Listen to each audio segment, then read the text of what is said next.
Hey everyone, Ryan here. We're M&R Productions with a review of the LEGO Star Wars April 2021 Darth Vader helmet set. This is part of the second wave of the helmet collection for LEGO Star Wars that started in 2020 as part of the 18 plus lineup. This is set number 75304 with 834 pieces, and in the United States it's going to retail for $70, making it the most expensive helmet set to date. They now range between $50 and $70 for their retail pricing. If you guys want to buy this, I'll have affiliate links down in the description below for the Darth Vader. Anyway, the box art is as you would expect for an 18 plus set. It's an all black background with a slight backlight on Darth Vader. I find the color to be a little bit weird. It's kind of orangish instead of really reddish. I wish it was a bit of a deeper red. That's kind of my point there. But yeah, it's a pretty thick box compared to the other helmet series set being released this April, which is the Scout Trooper. It's a bit thinner, but it does show Darth Vader there. It has a little helmet collection tagline.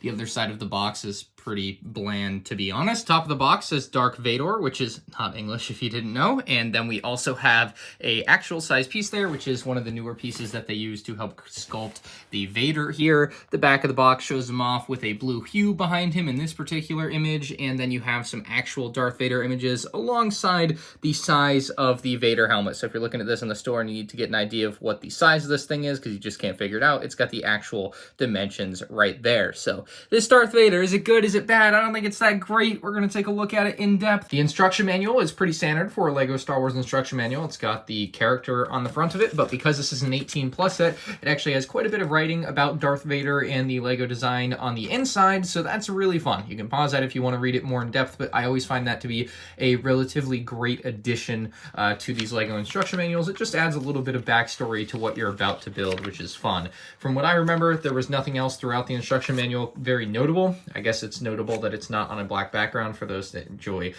the normal background for LEGO instruction manual. And as you get to the back, it's just normal stuff. There's nothing exciting in the back, feedback and win, nothing, that you'd want to see really. I just love this clean back page. Now, as for the finished built model, I think the comments section is going to represent this.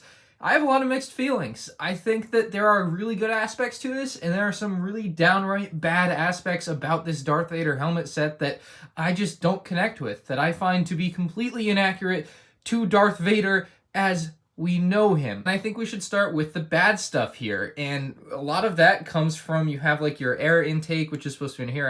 I assume this is where the air comes out of Vader's helmet. So what you'll notice is there's a really good sticker up under here that represents the air intake. It's at a really solid, accurate angle that it's supposed to be, and the sticker cuts that I got on my particular sticker sheet weren't good. So you'll notice the stickers on the set are really off-center no matter what, which is awkward as hell, but that's the way that LEGO put them in the box, so it's not great quality control there. But you have the air intake here nonetheless, and then here you have these other vents, which it's like half. You get half vents. The bottom part of the vents just don't exist. When the pictures for this got revealed, I thought maybe they just forgot to put them on for the product imaging, which I wouldn't really put past LEGO at this point. But no, they just didn't include it for the entire set. Why didn't they include it for the entire set? Most likely, I would guess, one, they just didn't care. Two, they thought the gap would be too big and it would look too weird with the vents just in 3 different stickers for whatever reason. However, for every image of Darth Vader I've ever seen, it would make way more sense to have the vents all the way down, because the black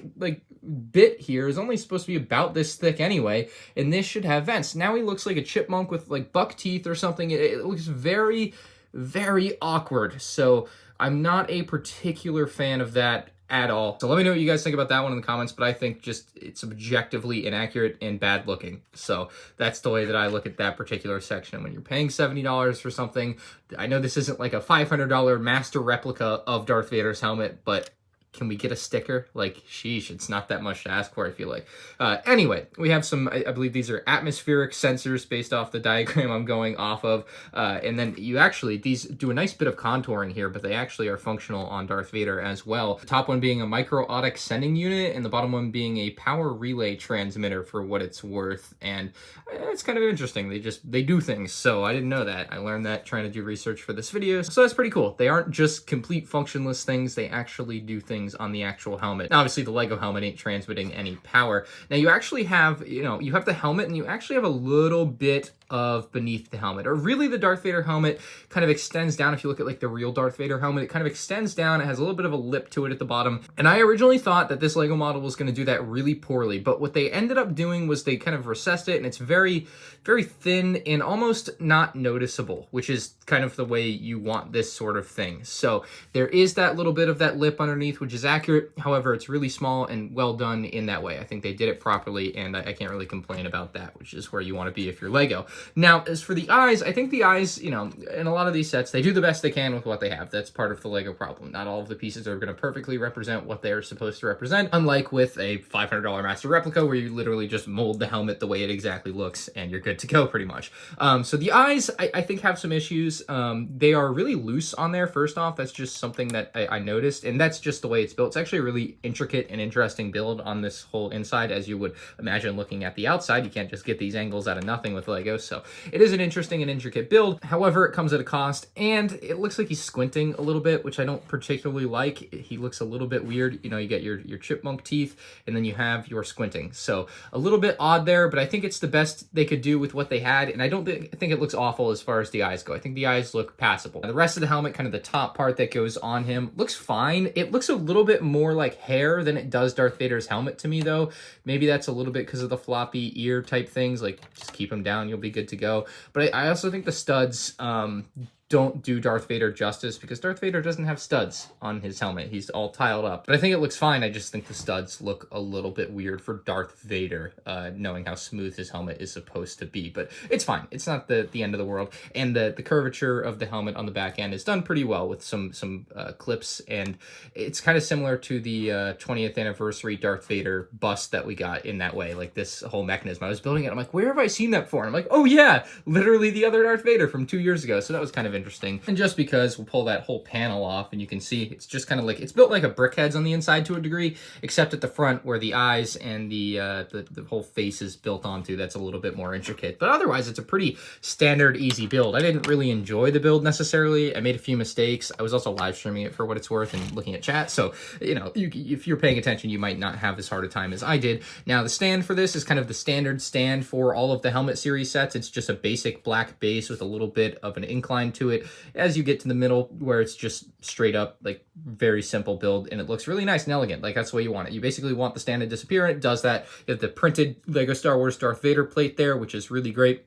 The only print on the set in this one, so that's really good. It matches the rest of the helmet sets in that way. They have continuity going here into 2021 from the 3 that they released in 2020 as far as the base of the set goes, so good to see. Now, real quick, because I know this is a highly requested side-by-side, we have the Darth Vader helmet from 2021 on the right, and the Star Wars Celebration exclusive Darth Vader Bust from 2019 on the left. Now, if you want to buy the set on the left, it's going to cost you like $180 sealed in box versus $70 for the Darth Vader on the right. So obviously, any Darth Vader helmet on a budget buyers, this is going to be your set. You're also getting more bang for your buck as far as size and piece count and everything. But I do like the look of this, I think, a little bit more. I like the simpler look. You know, you kind of get into this, and it's a little hard to make it not look weird. And in this scale, it looks fine, I think. Plus, without stickers on this one, you don't end up with any weird looks like this. You have just better looking things, in my opinion. Plus, I like that it has his shoulders with the iconic gray and the chain. I think the chain is a really nice touch, too. I also really like the non-studded look of the helmet, because the Darth Vader helmet just doesn't have studs on it in real life, so it's kind of an interesting difference in look. And as far as a take on a Lego Darth Vader helmet, you get two very different concepts there, so the choice is definitely yours. And if you already own this one, maybe you don't want to buy this one, or maybe you do want to buy it and complete your Darth Vader collection, it's definitely up to you. But I think this one's really good. It's just going to be way more expensive as far as buying if you were comparing between the two of these, and that makes it a really tough sell to yourself, I think. So let me know what you guys think about the new Darth Vader in the comments section below. I think it's like a 7 out of 10. It's not god-awful. I think because it's Darth Vader, it gets more of a pass than any other character would for some of the errors that it has, I would say. Like, this is still gonna be really popular because it's Darth Vader. Like, don't get that wrong. Like, this set is gonna sell probably better than all the other helmet sets except Boba Fett. I think Boba Fett probably has Vader beat, but it's still a decently fine helmet set, and it's of a super iconic character. So I think a lot of people are going to pick it up just for that, like I said. So let me know what you think in the comment section below. Leave a like if you guys enjoyed the review, and you can check out other LEGO Star Wars 2021 set reviews with the playlist on the end screen now. Peace out.